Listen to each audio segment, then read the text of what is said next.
Hi everyone, welcome to FilmDirt. I'm now going to be talking about Gladiator. This is one of my very favourite movies of all time, I think. You know, it's got a lot of spectacle and it's a really atmospheric movie. It's been shot very well. One of Ridley Scott's best movies, I think. There's a very simple story here, but it's very well told. It's a man who's had everything taken away from him, and then he comes back and gets revenge. So it's your classic revenge story, but the surroundings and the environment is spectacular. You've got really good VFX. The Colosseum looks fantastic, and it's all seamless.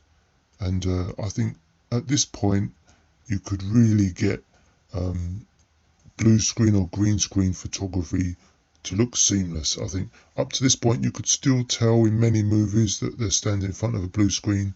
Not in this one. For me, I've seen it on a big screen. I've seen it in ultra high def. It looks amazing, and everyone standing in front of camera is amazing as well. Fantastic cast. Russell Crowe is awesome, and everyone else in the cast, especially Oliver Reed, who's absolutely awesome and believable as a former gladiator. I don't know what it is about his acting. You can just believe that he could have, at once upon a time, been a gladiator himself. Sadly, it is his last movie, and they did have to use a little bit of creative trickery in post-production to finish the movie with him. And the shots of him where it's a stand-in double for him, I couldn't tell when I was in the cinema, and I couldn't tell when I watched it at home as well. It wasn't quite clear. I don't recall when the film came out that Oliver Reed hadn't finished the movie, and I think it may have been news that we learned of afterwards. I can't remember that far back. I just didn't notice that it was a VFX trickery with a double.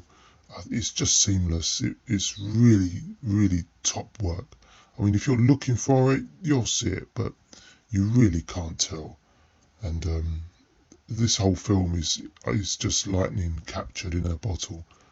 Ridley Scott's very finest film, I think, after possibly Alien for me.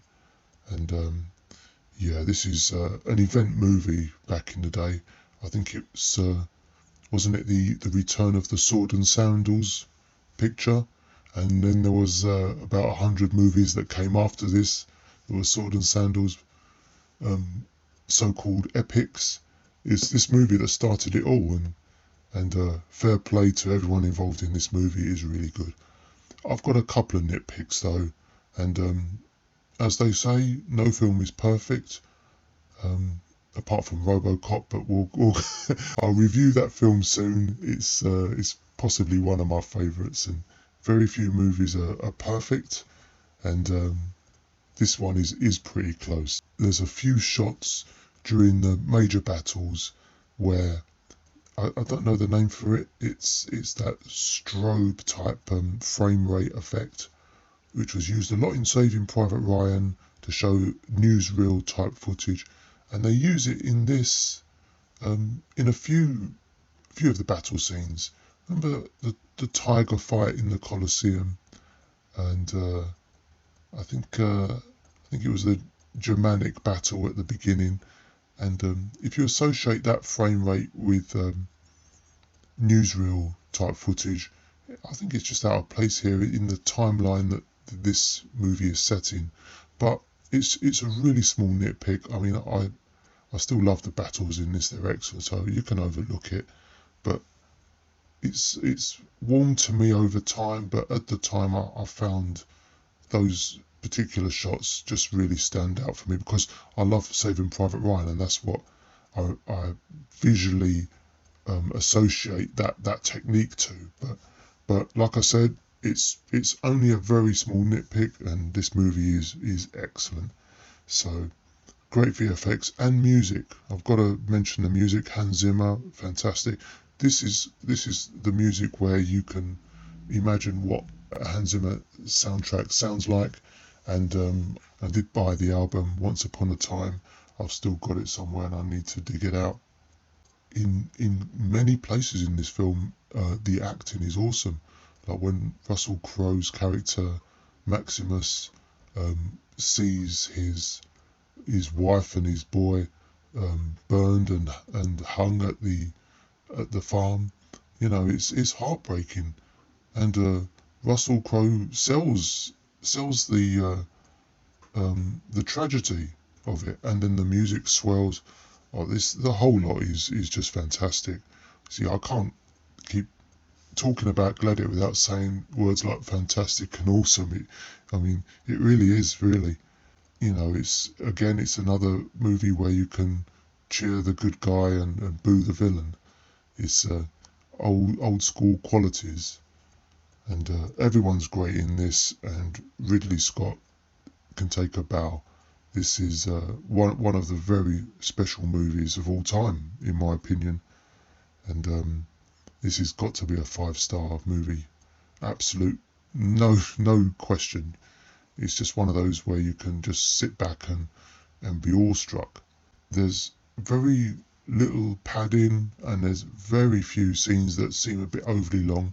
But when you feel that they're a bit too long, or they cover a lot of exposition, you can just let it envelope you, and you can just transport yourself into the setting. And not that you'd want to, because it doesn't look it doesn't look like a very pleasant time period, but you know what I mean. You can just be sucked into this movie very easily. So yeah, I thoroughly recommend this movie. And that's got to be the end of my review for this awesome movie.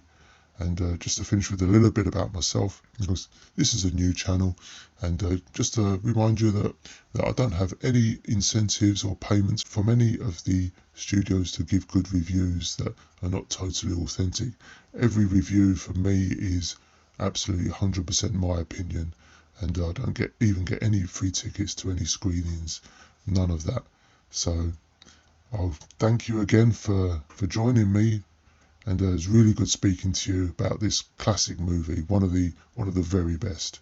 And I'll speak to you again for another review. Take care.